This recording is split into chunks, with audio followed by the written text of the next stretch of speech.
Let's use just the example of going grocery shopping. Just assume for a moment, because most of us have had the experience of grocery shopping for ourselves, that that's where you're headed.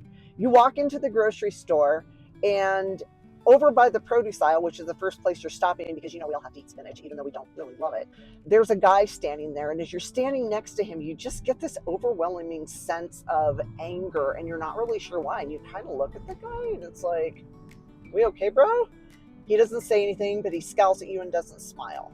You move on to the freezer section, and there's a little baby in there crying and a young mother who is super frustrated. You can see by the look on her face how frustrated she is. By the time you get all the way back to the dairy section at the very back of the store, you are feeling so many feels. And the way that you're processing that is you're feeling overwhelmed. But you literally just came in here for spinach and ice cream and a gallon of milk. I know, weird combination, right? Probably says more about me than it does you, but I digress.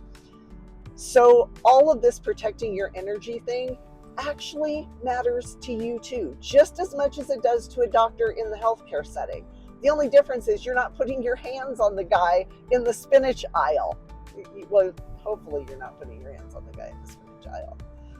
So moving through the world, whether we intend to or not, we are sharing our energy in these micro exchanges every time we run into another human person or an animal. But mostly we're concerned about human people because they're the ones that have intentionally or even unintentionally dysregulated emotions and feelings. As empaths, we absorb all of that. We're not just absorbing though, we're also putting out energy that those other people are absorbing.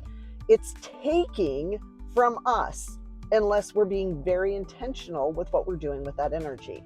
This is the part that we're talking about. When I had that whole long discussion about healthcare workers and doctors and patients on tables, that applies to you as well.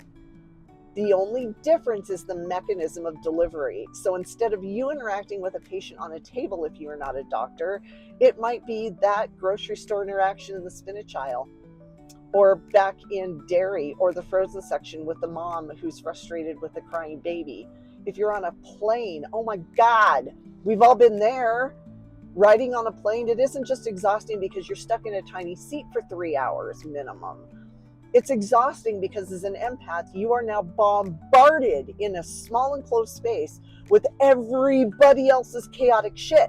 The fear of flying, or the inattentiveness of the pilot, or the young children who are bored, and the people who had too much to drink at their layover.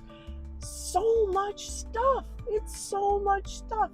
And as an empath, you're just soaking it all up. And in exchange for you taking all of that negative feels, you are putting out dysregulated feels now because of that.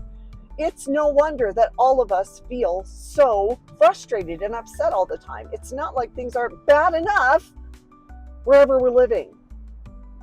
So we can decrease this by turning the volume down and taking control of our own stuff and stop being these sieves that can't hold in our own energy, and then we're feeling completely depleted all the time. So this does apply to you whether or not you're seeing patients on an examination.